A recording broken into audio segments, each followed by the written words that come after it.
welcome to Convention Center Action Center. I'm your host, Morgan Merrill, and I'm here with Linden FFA. Can you guys introduce yourselves? What year are you and what you're involved in the FFA? Yeah, my name is Abby. I'm a senior at Linden High School, and I'm involved in CDEs as well as I'm an officer, and then I show a breeding goat. Hi, my name is Abigail Samuel, and I'm also a senior at Linden High School. I'm involved in a lot of stuff like she is too. We're both part of the officer team. I'm the president, and then we are also part of the ag sales team. We do other things like job interview, any other things that our advisors randomly throw us into. I raise market lambs and breeding goats, and yeah. And my name is Jana Colombini. I'm one of their advisors at Linden FFA. Very good. Thank you guys so much for being here. I'm very excited to talk to you guys. And with that, what has been your favorite memory of the FFA? So like Abby said, we were involved in the ag sales team, and that overall was just a good memory in itself.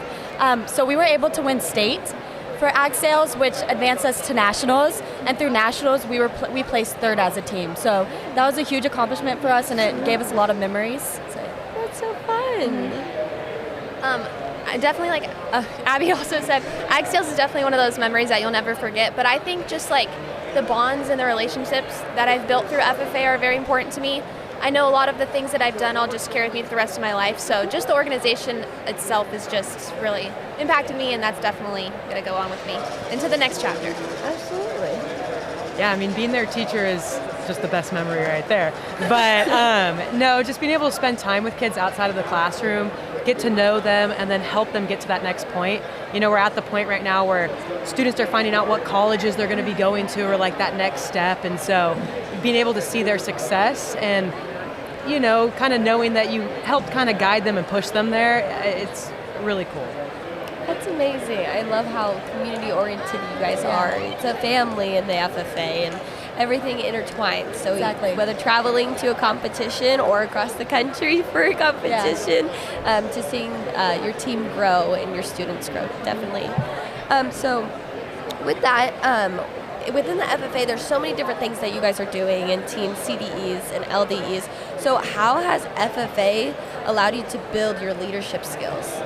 I think the biggest way it's helped me build my leadership skills is being an officer, having that other side of things, like not being a member but being an officer, planning those events, meeting all those people through being an officer has definitely allowed me to build my leadership skills. I know just like talking to everybody has really helped me just build my public speaking skills especially. Yeah, FFA does provide a lot of opportunities for everyone to get leadership skills. I think anytime you're a part of FFA, you're representing something bigger than yourself. So that's just like, I don't know, that's a great way. It builds kids, it builds just not just my leadership skills, everyone else's, because FFA gives kids opportunities that you can't get out like in regular classes. So I think that's definitely a way. It's definitely showed me how to be a leader. Good. Oh, those are both very good things. Public speaking and leadership that comes with everything that you guys are doing, that aspects. So with that, how does your chapter contribute to being an advocate for agriculture within your school and your community? Yeah, so we're lucky and we have a very big FFA program within our school. Over 60% of our school is involved in FFA. So that I think automatically creates a standard for us that we have to meet.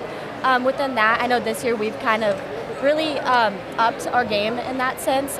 One thing that we've been doing is we have like a theme this year called cultivating. So we've been able to teach all of our members about different commodities. So we have like a cornhole meeting, and then we'll have corn, and someone will come teach us about corn.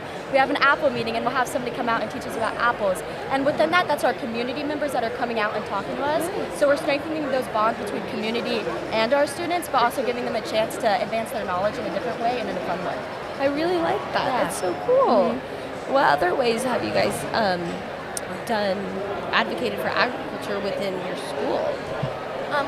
Within our school, we do a lot of club fairs and stuff, so we're always going out, we're doing little booths, and we always have like a cornhole out there, we have a roping dummy, and we're out there just advocating for people to join FFA, just so they can get those experiences, kind of like how we talked about before. But then also within our community, we're always out and about. We're very lucky that we come from a very small ag town that is very supportive of our FFA program, so we're always out there. We go to our chamber mixers or our farmers markets, and we're always out there advocating for agriculture and just letting everyone know that we're a part of the community and that they know that we're there and because then that in turn everyone likes to help our FFA chapter out. So It's very fun. Yeah, and kind of continuing with what she just said, I think one way that we advocate for ourselves the most is by showing them the product of what we produce in our FFA program. So, like Abby said, we're going to farmers markets, we're going to all these different fairs.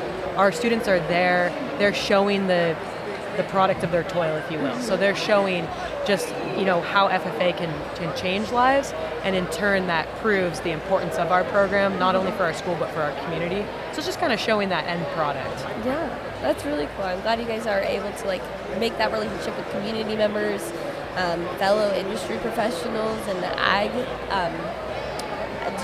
industry in general. With that, there's a lot of stuff that you guys are doing within your chapter. And so what excites you about the future of your chapter, and what are you guys planning for? I think, I know recently this year we've developed so many new ideas, so many fun activities, and just seeing how those are going to evolve over time. I know we're really good at making pros and con lists, so just seeing how we're going to elevate it the next year. We're really big on also continuing what we do, so trying new things was one of our new goals this year, our cultivating theme. So just seeing how that grows in a way is really exciting. I also feel like we're very big on making sure that we're setting an example for our younger members of our chapter. So we have a Green Hand officer team. So that's just the freshman version of our officer team, and just making sure that we are giving them ideas and helping them be successful, because we won't be here next year. So just making sure that we're setting the strong foundation for people to continue on the work that we've put in, and just kind of see the chapter flourish, because that's the best thing when you leave, to see your chapter continuing doing something that your officer team kind of started. Will be, I don't know, it has a warm, real feeling in your heart, and just making sure that that next generation is prepared is definitely the way we can go about that. Yeah, I have never actually heard of a Green Hand officer team. That is amazing. And to have those students start to get involved and have a position within the chapter before getting up to the officer team, that's really important, because a lot of times it's impacted. You said 60% of the school is active in FFA, and there's a lot of people, probably those positions are very valuable and wanted by those students. So I'm really glad you guys have an opportunity to give them a jump start before getting up there. So Linden FFA was established nearly 100 years ago and has a strong agricultural heritage. What about this chapter keeps the legacy alive?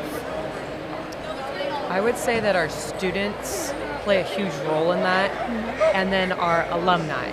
So a lot of the people who graduate from Linden High School tend to eventually make their way back, just given a family farm and owning land and stuff like that. And so we have this ongoing alumni group, kind of through our ag boosters, that sees the importance of what we're doing, and it supports us both fiscally, but then also in whatever we need. And so that ongoing kind of showing of, okay, we remember what FFA did for us, and so when we're an adult and kind of, in the community, we need to support that program. So then when those kids become adult, it's just an ongoing domino effect, if you will. I think, too, our advisors play a huge role in that. I mean, she didn't mention it, but she was our ag sales coach, and she really motivated us not only to win state, but to reach that next level, getting to nationals.